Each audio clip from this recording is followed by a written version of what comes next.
കഴിഞ്ഞ ദിവസം big boss ഹൗസിലെ ടീമുകൾ തമ്മിൽ അടിച്ചു പിരിയാൻ പറ്റിയ ഒരു ടാസ്ക്കാണ് കൊടുത്തിരുന്നത്. അലക്കു കമ്പനി ടാസ്ക്.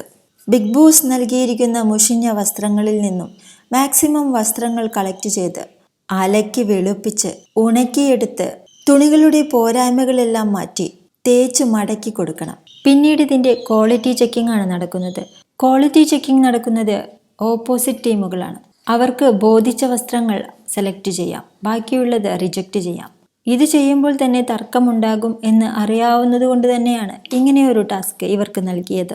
ഗബ്രിയുടെ ടീമിൻ്റെ ഡ്രസ്സുകളുടെ ക്വാളിറ്റി ചെക്ക് ചെയ്തത് ജിൻഡോയായിരുന്നു.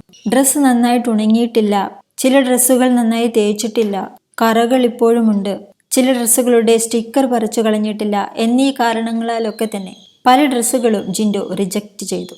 ഇത് ഗബ്രിക്ക് ഒട്ടും പിടിച്ചില്ല. നമ്മൾ ക്വാളിറ്റി ചെക്ക് ചെയ്യുന്ന സമയത്ത് ക്രെഡിബിലിറ്റി നോക്കിയിട്ടേ ചെയ്യുകയുള്ളൂ എന്ന് ഇതേപോലത്തെ ചെറ്റത്തരം ഞങ്ങൾ കാണിക്കില്ല. ഗബ്രിയുടെ ഡയലോഗ്. ചെറ്റ എന്നൊക്കെ വീട്ടിൽ പോയി അപ്പനെ വിളിച്ചാൽ മതിയെന്ന് ജിൻഡോ തിരിച്ചടിച്ചു. വീട്ടിലുള്ളവരെ വിളിക്കാൻ വരണ്ട എന്ന് പറഞ്ഞ് ഗബ്രിയും കയർത്തു. പിന്നീട് ഇത് ചെറിയൊരു വഴക്കായി.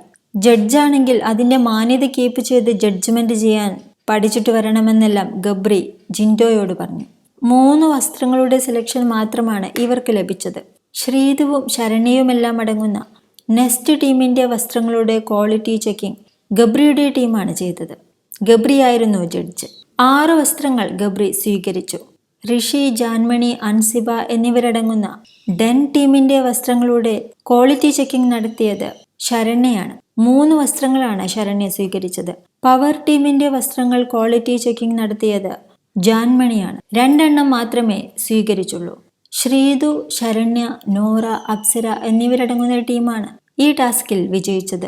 6 വസ്ത്രങ്ങൾ ഇവർക്ക് സെലക്ഷനിൽ വന്നു.